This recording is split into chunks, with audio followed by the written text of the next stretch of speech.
Sa bawat panahon na lumipas, natutunan kong ang buhay ay hindi nasusukat sa dami ng material na bagay, kundi sa kalidad pala ng oras na ginugugol natin kasama ang mga mahal natin sa buhay.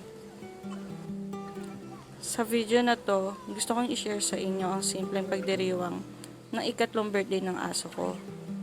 Hindi man siya si Summer, pero sinisigurado kong loyal to. Siya nga pala si Tofu. Nagsimula ang araw sa isang masayang biyahe. Kasama ko si Tofu, Ramsey, ang aking pamilya, na may mga ngiti sa aming mga muka. Habang nagmamaneho ako, ramdam ko ang saya at excitement mula sa bawat kasama ko. Sa Twin Views Hot Spring Resort, Calamba, Laguna ulit kami nagpunta. Pagdating namin sa resort, nahulog ko pala kaagad yung cake.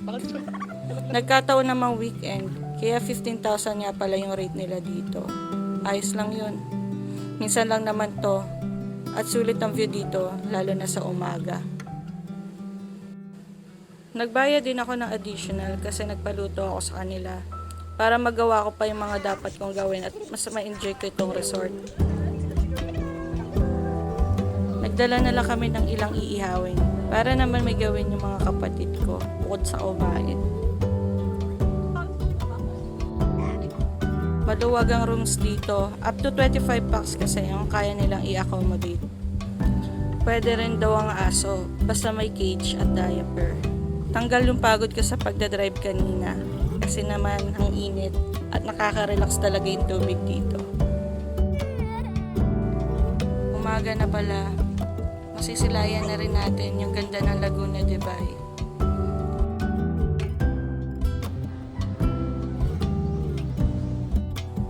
Sa kabilang side naman yung pool view at makikita mo rin yung mga makiling.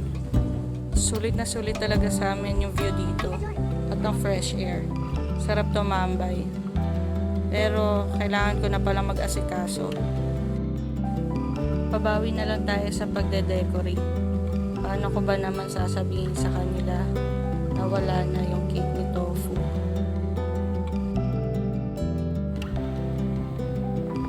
Kaya mag-swimming na lang tayo ulit at mag-enjoy.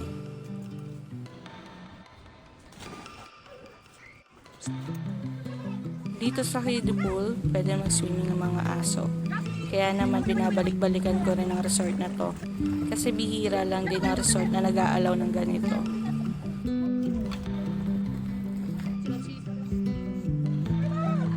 Ang sarap makita ang todong ngiti ang pamangkin ko.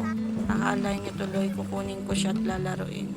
Pero totoo, kukunin ko lang yung floater niya para kay Ramsey at dalawa na silang nakalutang. Nakakapagod man, ayos lang. Kasi ang tunay na kasiyahan, matatagpuan mo sa mga simpleng bagay, sa mga minamahal mo, at sa mga oras na binibigay natin sa kanila. Maraming salamat sa inyong pakikinig at sana magpatuloy tayo sa pagbuo ng mga alaala at pagmamahalan sa bawat araw.